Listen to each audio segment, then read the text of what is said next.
ANF stock analysis Tuesday and onwards. Am I buying? I'm covering all that in the short 1-minute video, so watch till the end.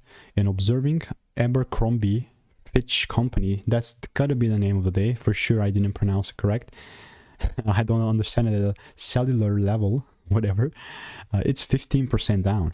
If I come here to the weekly chart, you'll have to understand that it's a bullish range, you know, started shifting higher, like from, it all began here. That was like somewhere in April, and that kind of happened. And since then, it's been like a cornerstone of the bullish market that we have had here. This is the demand area. Theoretically, as long as the price gives me the rules here, there's nothing stopping me from longing, so I will long with a smile on my face. But the rules must happen, you know, and that takes time. It takes time for the candles to actually appear. Obviously, I'll not force anything. What I'll keep doing is I'll keep waiting. So that's how ANF looks like. And if you want to make more money trading in a simple, only way, click the first link in the description. It's a free newsletter. Goodbye and enjoy.